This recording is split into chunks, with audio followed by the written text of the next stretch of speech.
현대인들에게 병원은 이제 일상이 되었습니다. 병원은 더 이상 아픈 사람들만 가는 곳이 아니죠. 병은 아니고 건강하지도 않은 중간 단계가 있습니다. 그러니까 증상도 있고 기능도 떨어지지만 그렇다고 해서 검사를 했을 때 병으로도 나타나지 않고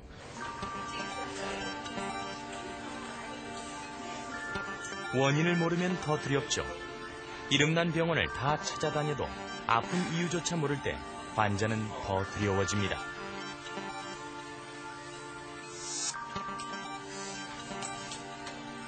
쉰1살의 라동예 씨. 병원에서도 밀린 업무를 볼 만큼 겉으로는 멀쩡해 보이지만 벌써 3년째 원인 모를 질병으로 고통받고 있습니다. 겉은 멀쩡하니까 뭐 특별하게 고통은 나만 받는 거지. 뭐 애아빠 같은 경우 많이 도와주긴 하지만 옛날보다 많이 도와주긴 하지만 그래도 내가 활동을 못한 만큼의 그런 전 여상들은 모르죠. 나만 고통받는 거지. 그 아무도 모르지. 그녀의 병은 원인 불명의 대동맥 협착증. 그래서 너무 아프면 병원 가면 진통제만 주는 거예요. 그럼 진통제로만 다스리라는 얘기인데 선생님도 아시다시피 약을 많이 먹는다는 것도 굉장히 힘들거든요. 소화 안 됩니다. 그러면 소화제 하나 더 추가. 이러고 사는 거죠. He realized that while modern medicine can be very powerful, it didn't always have the solutions for the root problems he was dealing with. I mean, think about it this way. Your health is like a giant tree. When the tree is healthy, the leaves are lush and green. Now, let's say that all of a sudden, the leaves begin to turn brown, wither, and fall off. What if an expert came along and recommended that you start painting the brown leaves green and attaching them back to the tree so it could be healthy again? Everyone would agree that's crazy. You can't make the tree healthy again by simply covering up the problem. If you want to have a healthy tree, you have to look at the root cause of the problem. So, Alejandro started to look at his own health in this same way. 미네랄의 대표적인 성분인 철분이 들어있는데 여전히 풍부한지 궁금했다. 이처럼 토양 속 미네랄과 식물의 미네랄은 연관이 깊은데 일본에서 조사된 바는 충격적이다. 지난 50년간 시금치의 철분이 크게 감소했기 때문이다. 과거 시금치 한 단위면 충분하던 영양소를 지난 90년대인 무려 19단의 시금치를 먹어야만 가능하다는 계산이 나온다.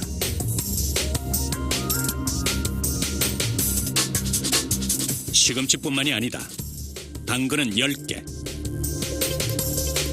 귤은 무려 20개나 먹어야 과거와 비슷한 양의 영양소를 얻을 수 있다는 것이다. 사람의 위에는 한계가 있는데 어쩌면 우리는 필요한 영양소를 먹기 위해서 이런 밥상을 차려야 할지도 모른다. 현대의 땅은 미네랄 밸런스가 무너져 있다는 것입니다.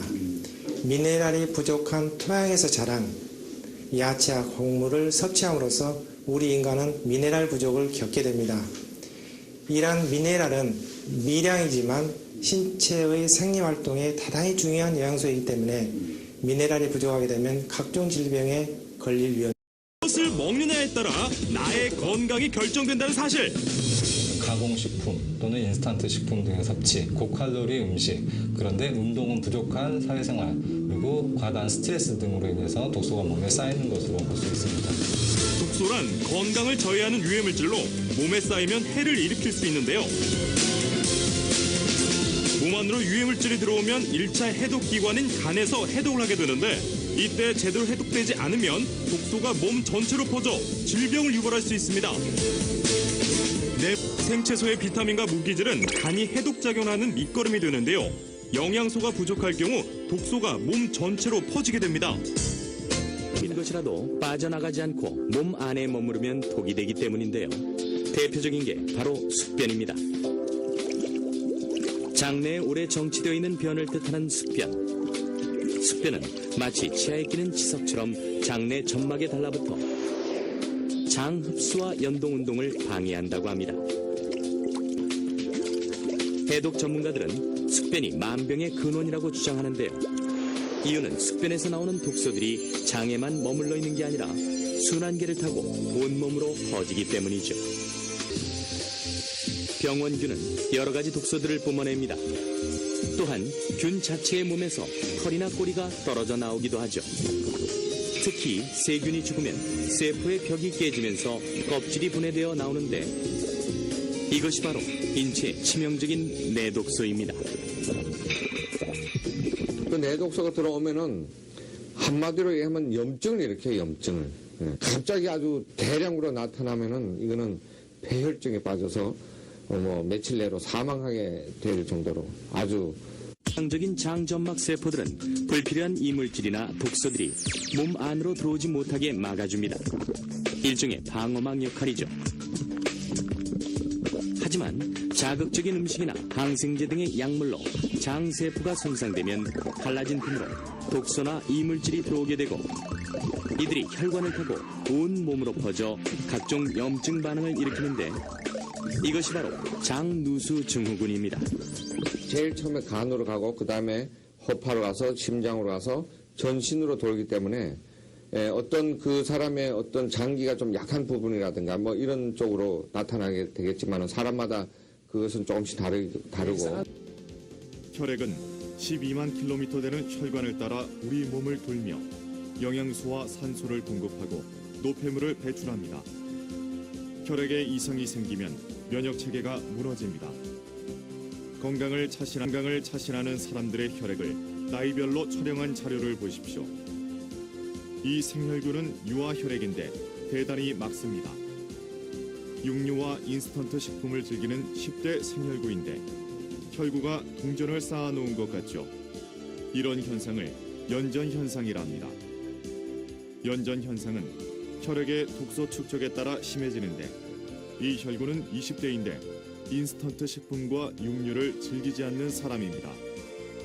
나이가 들면 자정 능력이 떨어져 점점 혈액에 독소가 많이 쌓인 현상을 볼 수 있습니다. 암은 시간적 여유를 주는데 심근경색, 뇌출혈 등 혈관 질병은 예고도 없이 하룻밤에 사망 아니면 식물인간, 반신불수가 됩니다. 도 잠깐 언급한 바가 있는데요. 이 활성산소는 우리 몸속에 유입된 산소 중에서 다 쓰이지 못하고 남은 산소가 지나치게 활성화돼서 산화력이 커지게 된 것을 말합니다. 산화란 쇠붙이에 녹이 스는 것을 생각하시면 쉽게 이해가 되실 겁니다. 산화력이 강한 활성산소는 몸속의 정상세포와 조직을 손상시켜서 암, 뇌졸중, 백내장 등의 질환과 노화를 초래합니다. 활성산소는 지질과 결합해 정상세포를 공격하는 과산화 지질을 만들어냅니다. 이것이 DNA를 손상시켜 암을 유발하고 노화를 촉진시키는 것이다. 그때 기억나세요? 일단 이제 그렇다는 것만 알고 있었지 뭐. 더 12시는 뭐 하지는 않고. 아직도 조금 말씀이. 이게 혈관이거든요. 여기에 지금 하얗게 보이는 것. 여기 지금 혈전이 하얗게 보이는 거예요, 속에. 그런데 지금 가운데 떠 있죠. 혈전이 벽에 붙어 있지 않고 가운데 둥둥 떠 있는 거예요. 언제 떨어지? 한시라도 빨리 이 혈전을 제거하기 위해 막혀있는 혈관, 경동맥을 찾아 들어간다. 이쪽이 심장이고요. 심장에서 목에 있는 동맥이 이제 총경동맥이 여기에 있고요. 아마 요 근처에 혈전이 있는 것 같아요. 경동맥을 절개하자 커다란 덩어리가 혈관을 가득 메우고 있다. 여기요. 이거 보이죠? 피가 굳은 덩어리, 혈전이 혈관을 막고 있었다. 이런 식으로 쉽게 떨어지게 되면은 이게 떨어지면은 뇌졸중을 일으키겠죠. 자그마한 게 떨어질 수도 있고 이만큼 큰 조직이 뇌로 갔다고 생각하면은 그런 치명적인. 사실 현재 이것 때문에 중풍이 왔었거든요. 근데 다행히 작은 게 간 것이고 만약에 오늘 수술한 이 조직 중 일부가 탁 떨어져서 갔다 그러면은 아주 치명적인.